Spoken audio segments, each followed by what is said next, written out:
left you at the end of episode 4, cold and soaking wet, and glad to be back aboard the Hondius. Once aboard, it was hard to find a spot in our little cabin without wet clothes hanging, hoping to dry. The captain took the ship 33 miles to Croft Bay, to a point of land called Dreadnaught, meaning fear nothing, and so named because someone thought the terrain resembled the bow of a British battleship called Dreadnaughts.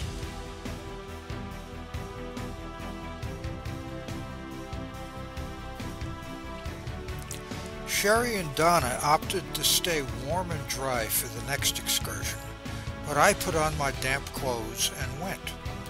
We were ready to board the Zodiacs, but the landing site they planned on was for some reason unsuitable, so the expedition crew went to scope out a new one. Since we were dressed for the cold, we were sent out on deck to wait.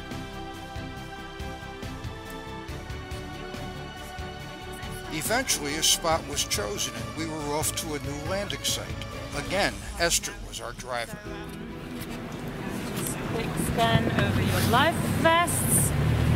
If another person can fit inside of your life vest, it is too wide. Okay, so just make sure you... No, you're perfectly fine.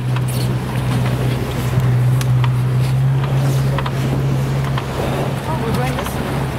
Yes.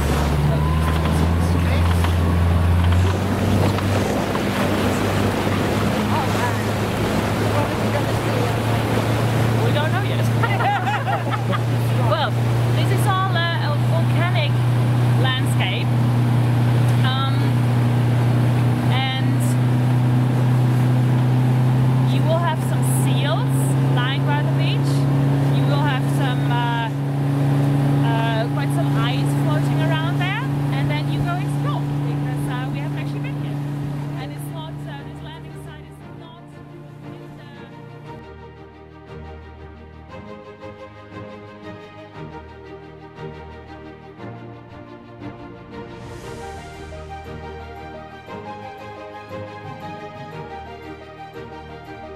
Okay, we are on Dreadnaught Island. Dreadnaught means fear nothing. We're here for just about an hour, and down at this end of the beach we have some Weddell seals that you're going to be seeing in a minute, and then we're going to take a walk up this ridge and get a view, and then we're going to head on back. And it's very pleasant out here. So down here we have Weddell seals.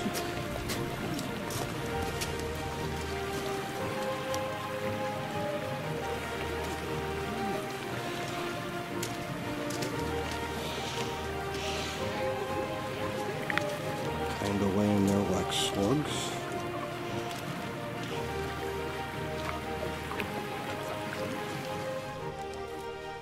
We were treated to a phenomenon called lenticular clouds, so named because they sometimes appear lens-shaped. Wind hits a mountain and is forced upward, eventually hitting the dew point as the temperature drops. When a warmer wind is blowing at a higher altitude, the cloud stops forming when the temperature rises above the dew point. So there is abrupt edges on both top and bottom. The air moves through the cloud, but the cloud itself remains stationary.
While walking up the ridge, I was approached by Elizabeth, who quickly became one of my favorites of the expedition guides.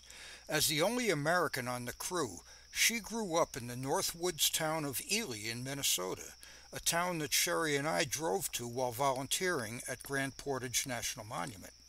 She'd noticed my vest while aboard the Hondius, with the patches for the places we'd worked, and I was wearing a black knit watch cap with a National Park volunteer patch sewn on. As a youngster, her parents took her and her twin sister to visit many of our national parks, and they both loved completing the junior ranger programs at all of them.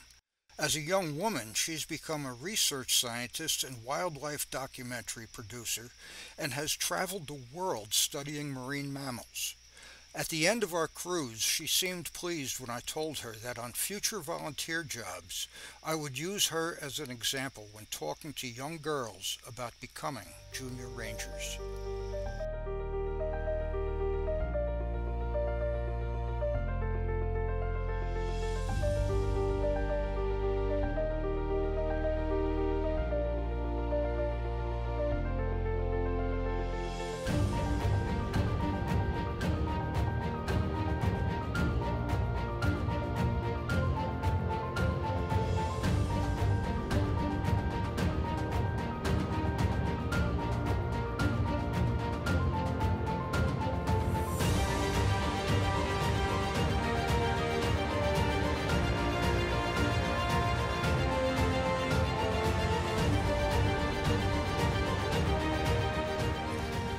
When it was time for the red group to land, we, the blues, boarded the Zodiacs to cruise around the bay.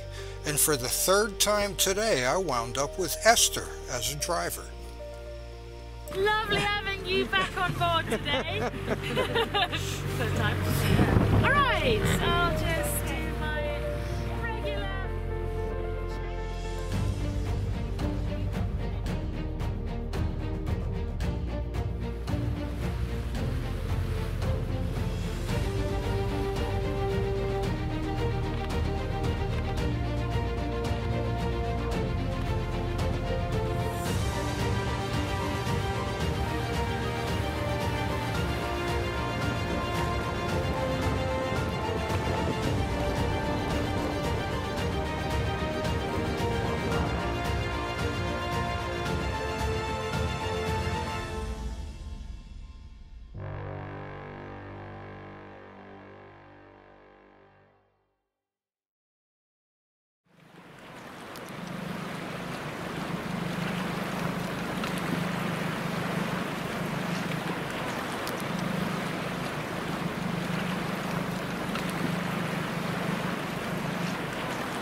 Overnight, we traveled about 80 miles to Brown's Bluff, an inactive volcano.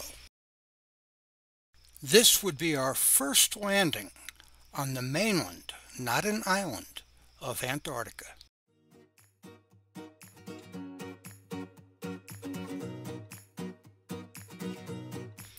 With the Zodiacs bouncing about 2 feet, timing while boarding was critical.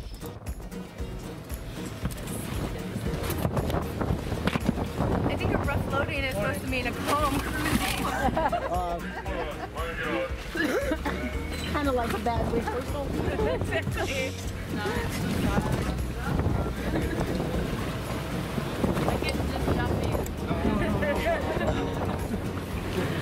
We need a slide. We need a slide. Sit on top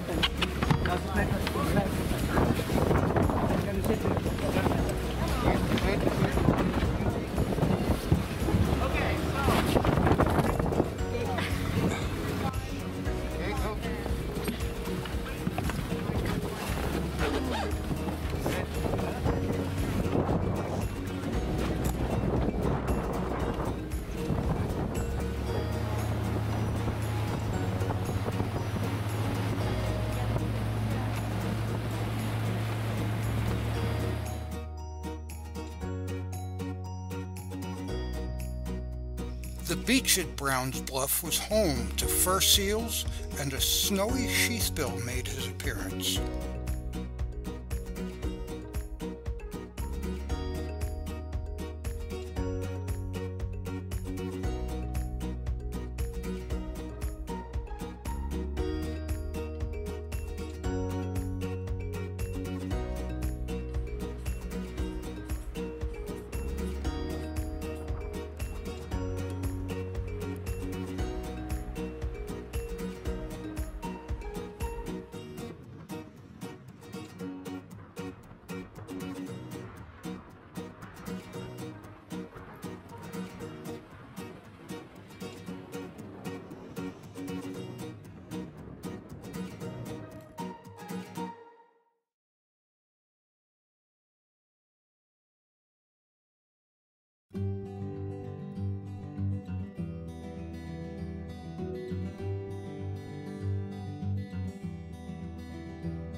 And we really enjoyed the colony of gentoo penguins.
Sometimes women are just impossible to please.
Something's not right.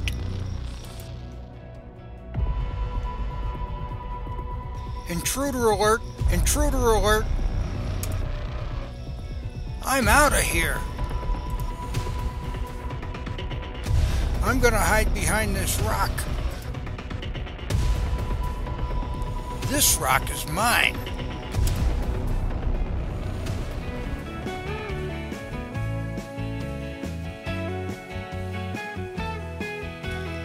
It's a little late in the season to be looking for eggs.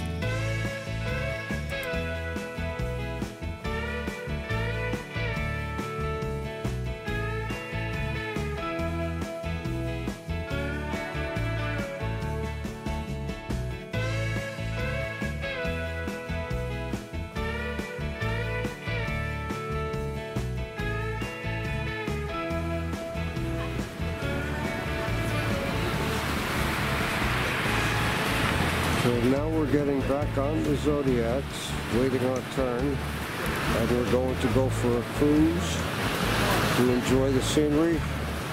That glacier that's up there in front of us right now, I believe we're going to be heading in that direction.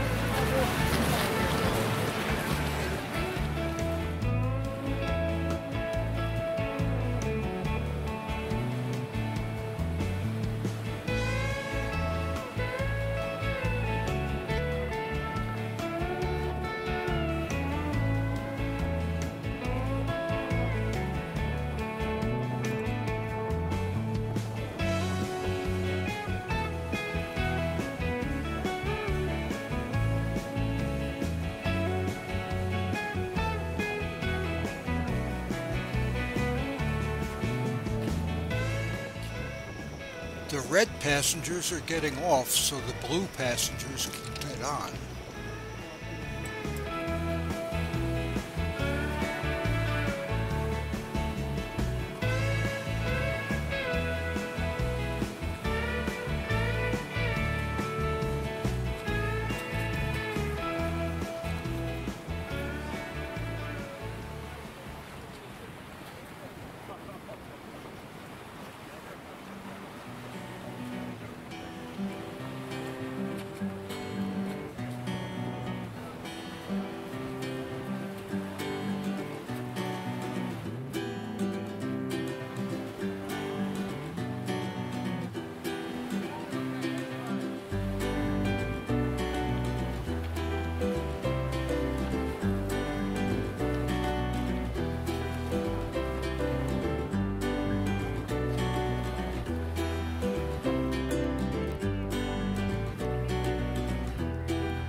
Let's see that again.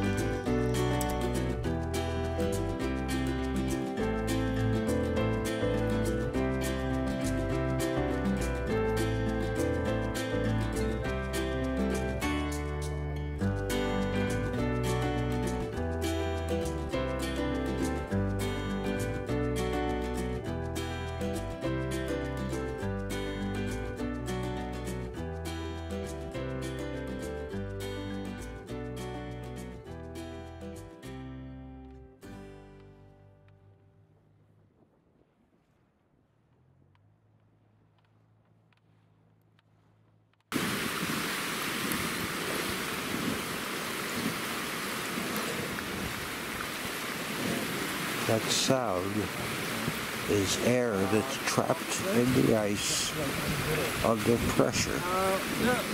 And as the ice melts, it bursts out. So this is the sound we're hearing right now. Sound of melting ice.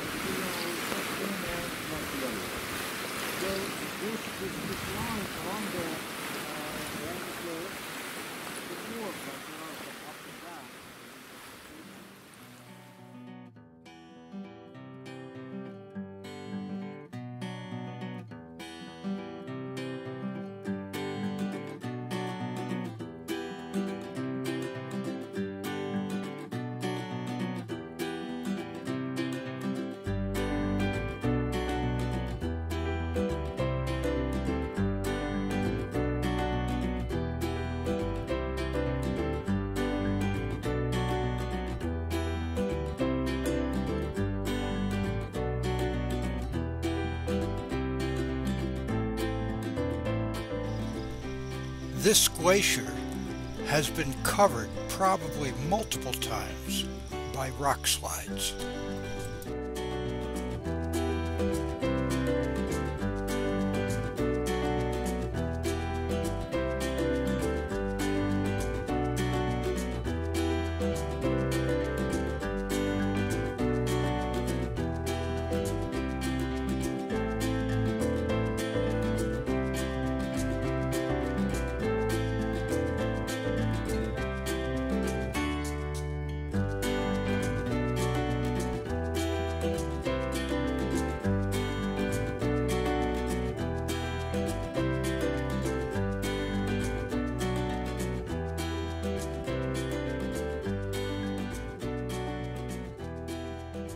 To celebrate our first landing on the continent, we had a served sit-down dinner. The night before, we'd been given a menu to choose from, and the appetizer choices were a fruit cup or a selection of breads, such as banana bread, date nut bread, and so on, served, or so I thought, with cream cheese or something of the sort. Sherry and Donna were served a delicious-looking dish including berries and pineapple, and I was brought a dish of patties made of ground-up guts. Sweetbreads were not what I thought it was. For the second time in my life, my hopes were dashed by a fruit cup. Sherry says that this trip was educational on more levels than one.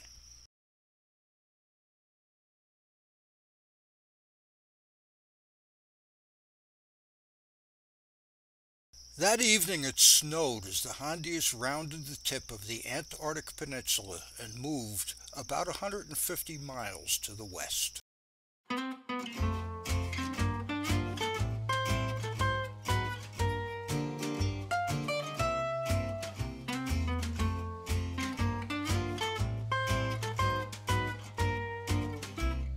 I'm showing a couple of video clips here to kind of set the stage for the conditions on the morning of March 20th. The plan was for one group, either the Reds or the Blues, not sure which, to do a zodiac cruise to Intercurrence Island, while the other group listened to a lecture by Jacob about icebergs. Then he would repeat his lecture when we switched. This clip is showing the stairway from deck 3 going down to the shell doors, where we would get on the zodiacs and return to the ship. There were 2 shell doors, so we could load or unload 2 zodiacs at a time. I had mentioned in a previous episode that to prevent the spread of non-native critters, scrubbing down our boots was required at each return from shore. We'd walk through the disinfectant and brushes shown on the left. This next clip, taken by Esther, is showing maybe not a typical but not unusual return to the ship after an excursion.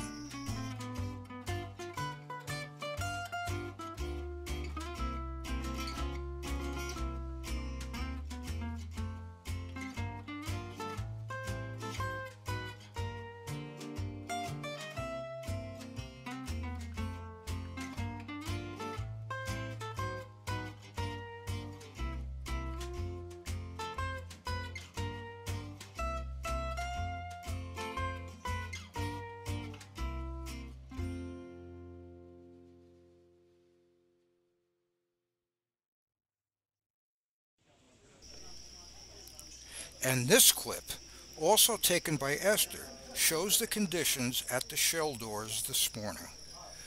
The seas weren't too rough for a Zodiac cruise, but the swell made it impossible to board. The captain tried unsuccessfully to position the ship to avoid flooding the shell door landing, and we moved on while Jacob gave his lecture to us all. Next stop, Mikkelsen Harbor.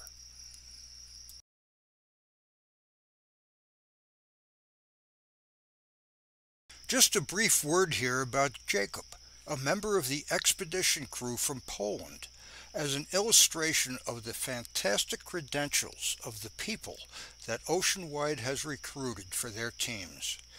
As a youngster, he dreamed of becoming an astronaut, but turned to glaciology as he worked toward his master's and doctoral degrees. He's a book author and frequently appears on Polish television and science fairs as a speaker.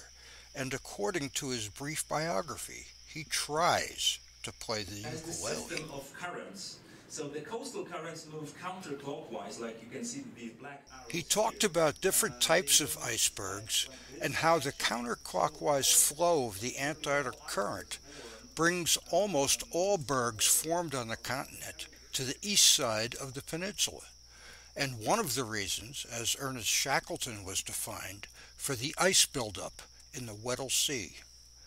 He also showed some amazing pictures of an iceberg breaking up and another of one rolling over as two people tried to climb it. Hang on. The movie is slightly too long, so I will just crop it. So here we have an iceberg.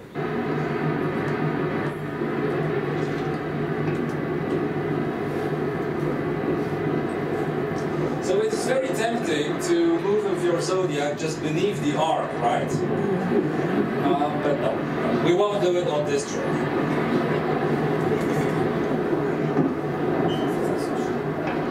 And yeah, as you can see, it really does look very rotten. It has many cracks, crevasses. So the more rotten it looks, the further away we should stay.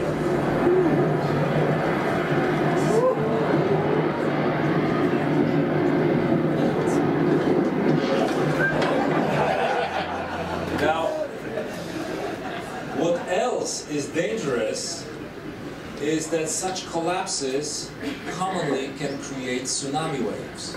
The larger the collapse, the larger the tsunami wave can get on this trip. Not this one, this. So here you can see two gentlemen trying to climb a small iceberg. It's not a bergy bit anymore.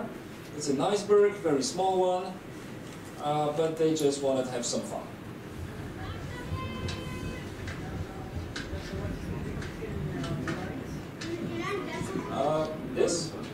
This is a part of the boat.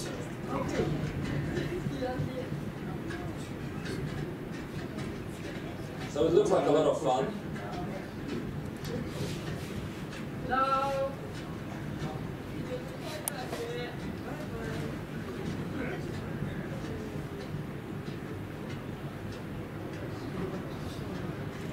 Oh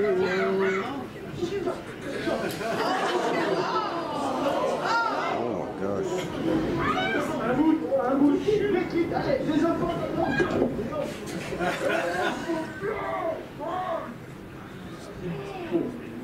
Yeah. They were so lucky that the iceberg didn't kill him. We enjoyed a nice lunch as we continued on our way toward Mikkelsen Harbor for an exciting afternoon excursion. But that will have to wait for episode 6. Stay tuned.